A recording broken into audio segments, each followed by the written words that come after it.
air traffic control. You're cleared for takeoff. Flight attendants, prepare for takeoff, please.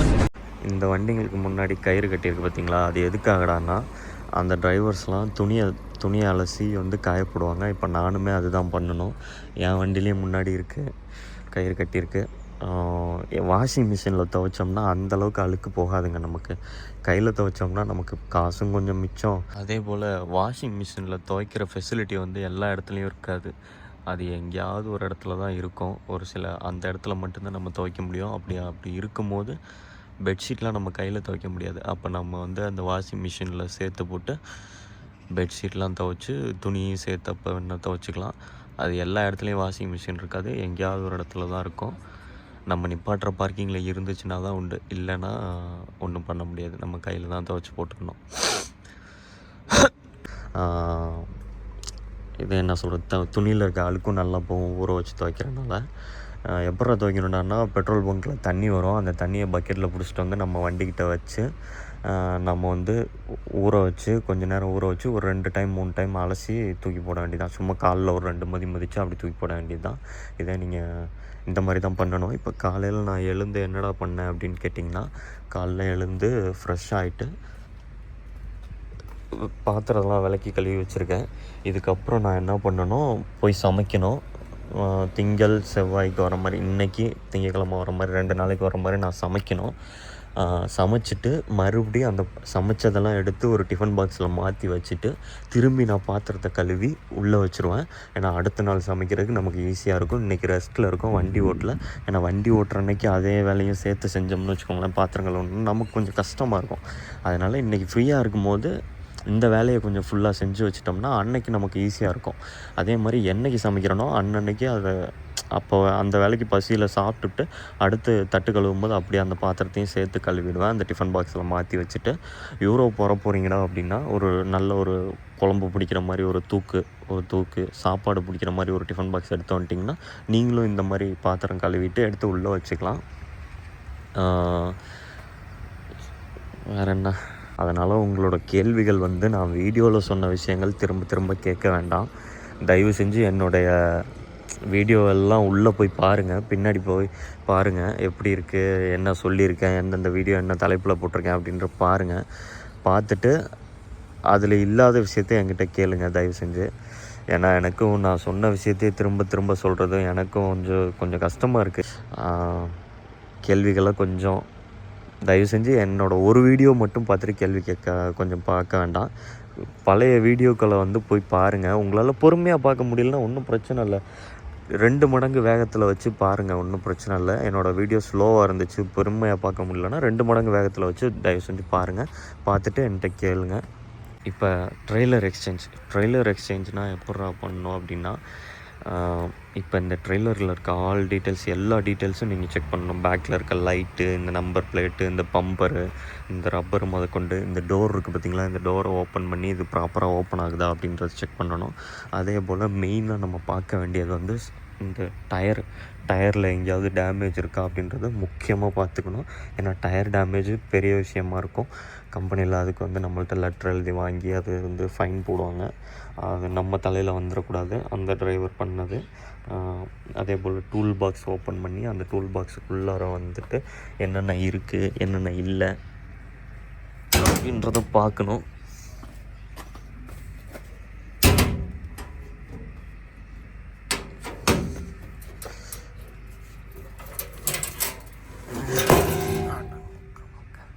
இதுக்குள்ளே வந்து பார்த்திங்கன்னா தெரியும், belt, corner protector இதெல்லாம் இருக்குது. இதெல்லாம் இந்த ட்ரெய்லர் இப்போ தான் என் கையில் வந்துச்சு. இது வந்து எங்கள் கம்பெனியில் புதுசாக எடுத்திருக்க ட்ரெய்லர். இப்போலாம் வந்து கொஞ்சம் புதுசாக அப்கிரேட் பண்ணிகிட்ருக்காங்க பாருங்கள், ஸ்டிக்கர் கூட கிளிக்கலை, அப்படியே இருக்குது. அந்த மாதிரி புது ட்ரெய்லர். இந்த ஆன்டி ஸ்லிப் மேட் இது தான். பெல்ட்டு, டைட்ரு எல்லாமே 20 இருக்கான்னு பார்க்கணும். பெல்ட்டு, டைட்ரு, கார்னர் ப்ரொடெக்டர்லாம் வந்து 40 இருக்கணும். 20 பெல்ட்டுக்கு 40 இருக்கணும், அதுதான் கரெக்டான அளவு. அதே போல் சைடில் இருக்க அலுமினியம் பார்லாம் செக் பண்ணணும். சரி, இதை நான் அப்புறமா போட்டுக்கிறேன். அந்த பம்பர்லாம் வந்து எதுவும் அடிபட்டிருக்கா அப்படின்றத பார்க்கணும்.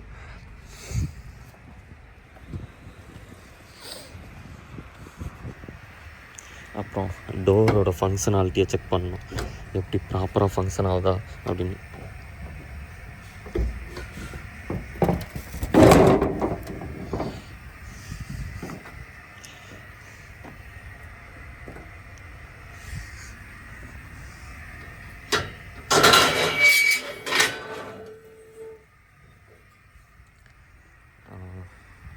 இதில் வந்துட்டு பார்த்திங்கன்னா அந்த பேக்கில் இருக்க அந்த 2 ஸ்டாப்பர் இருக்கான்னு பார்க்கணும். அதுக்கப்புறம் உள்ளே வந்து பார்த்திங்கன்னா இந்த அலுமினியம் பார்லாம் ஒரு இதுக்கு 4 இருக்கணும், 4 போர்ஷன் மொத்தம் 16 இருக்கணும். இந்த சைடு 16, அந்த சைடு 16. டாப்பு அப்படியே ஓப்பனில் இருக்கான்னு எதுவும் கிழிஞ்சிருக்கான்னு பார்க்கணும். இது செம்ம ரொம்ப ஸ்மெல் அடிக்கும் இது வந்துட்டு. டோரில் எதுவும் டேமேஜஸ் இருக்கா,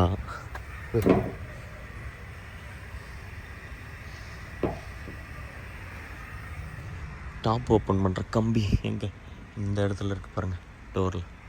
ஓகே, அது மாதிரி எல்லாத்தையும் நீங்கள் செக் பண்ணணும். செக் பண்ணிவிட்டு தான் நீங்கள் வந்து ட்ரெய்லர் அக்செப்ட் பண்ணணும், கொடுக்கணும்.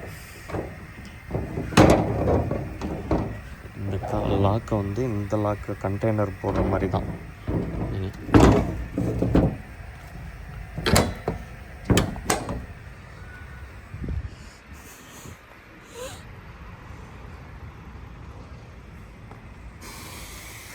அவ்வளோதாங்க, இந்த விஷயத்தெல்லாம் செக் பண்ணணும். நீங்கள் செக் பண்ணிவிட்டு தான் வண்டியை வந்து, இது வந்து ட்ரெய்லர் எக்ஸ்சேஞ்ச் பேப்பரு, இது வந்து எக்ஸ்சேஞ்ச் பண்ணுற பேப்பரு. இந்த பேப்பரில் வந்து என்னோடய வண்டி நம்பரு, அவன் மாற்றிக்கிறவனோட வண்டி number, trailer number, location, date எல்லாம் போடணும்.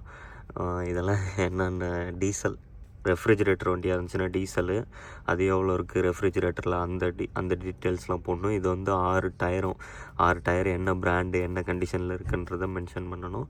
இது இந்த பக்கம் இருக்க காலம்லாம் வந்து பார்த்திங்கன்னா 20னா 20 பெல்ட்டு, 40 கார்னர் ப்ரொடெக்டரு, 32 அலுமினியம் பாரு, இந்த 65ன்றது என்னன்னு கூட எனக்கே தெரில சரியா.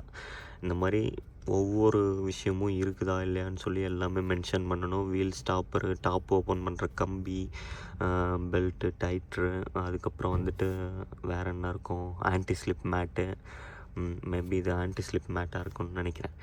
அந்த மாதிரி எல்லாமே இதெல்லாம் டாக்குமெண்ட்ஸ், வண்டிக்கு உண்டான ட்ரெய்லருக்கு உண்டான டாக்குமெண்ட்ஸ் என்னென்ன இருக்குது இல்லை அப்படின்றத மென்ஷன் பண்ணணும் இதில்.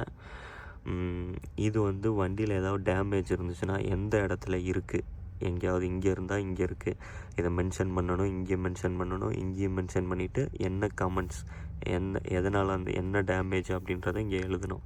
எழுதிட்டு 2 பேரும் இங்கே சைன் பண்ணணும். இங்கே நான் கொடுக்குறவன், இங்கே அவன் வாங்குறவன், 2 பேரும் சைன் பண்ணிவிட்டு இதில் ஒரு காப்பியை வந்துட்டு நான் வச்சுக்கணும், ஒரு காப்பியை அவங்ககிட்ட கொடுத்துடணும். ஓகேங்களா? இந்த எல்லோ கலர் அவங்ககிட்ட போயிடும், ஒயிட் கலர் என்கிட்ட இருக்கும். அதே போல் அவன் கொடுக்குற ட்ரெய்லருக்கு இதே மாதிரி அவன் ஃபில் பண்ணி ஒயிட் கலர் அவன் வச்சுக்கிட்டு எல்லோ கலரை என்கிட்ட கொடுப்பான். அந்த மாதிரி தாங்க சிஸ்டம் ஃபாலோ பண்ணுறோம். இதுக்கப்புறம் வந்துட்டு நீங்கள் வந்துட்டு பேப்பர் டாக்குமெண்ட்ஸ்லாம் வண்டியோடது கரெக்டாக, ட்ரெய்லரோடது கரெக்டாக இருக்கா, ஆர்சி, இன்சூரன்ஸு, லைசன்ஸ்லாம் கரெக்டாக இருக்கான்னு பார்க்கணும். அது எதுவும் இல்லைன்னா அவங்களே சொல்லிடுவாங்க. கம்பெனியில் நமக்கு முன்னாடி எக்ஸ்பீரியன்ஸாக இருக்க டிரைவருங்களே சொல்லிடுவாங்க. இதோ பாருங்கள், இப்போ அந்த அண்ணன் ஹெல்ப் பண்ணுறாரு பாருங்கள், அவருக்கு அந்த வண்டி ரிவர்ஸ் விட்றாரு, அந்த டிரைவர் வந்து ஹெல்ப் பண்ணுறாரு பாருங்கள். ஏன்டானா அந்த பார்க்கிங் வந்து ஃப்ரீயாக இருந்திருக்கு, அவர் ரிவர்ஸ் விட்றதுக்கு அவர் ஹெல்ப் பண்ணுறாரு. நம்ம எங்கேயாவது போய் கஷ்டப்பட்டோம்னா நமக்கு யாராவது ஒருத்தர் வந்து உதவி பண்ணுவாங்க. பல பேர் சில பேர் பண்ணுவாங்க, பல பேர் பண்ண மாட்டாங்க.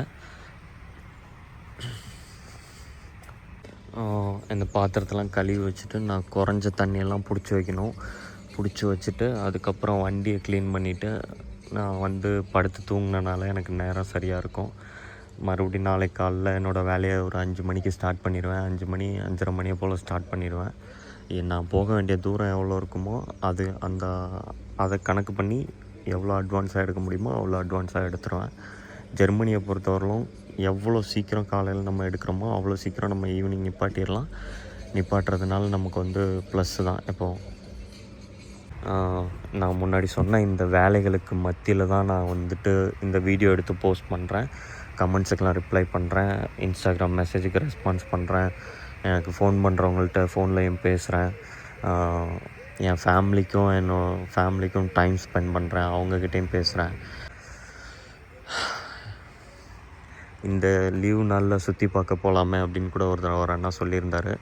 நான் இவ்வளோ வேலை இருக்குன்னா இந்த வேலையெல்லாம் செஞ்சு முடிக்கிறதுக்கே இன்றைக்கி நாள் முழுக்க சரியாக போயிடும். நேற்றுக்கு நல்லா தூங்கி எந்திரிக்கிறதுக்கே நேற்றுக்கு சரியாக போச்சு. அது மாதிரி இந்த வேலைகள்லாம் செஞ்சு முடித்தாலே நாள் ஓடிடும்.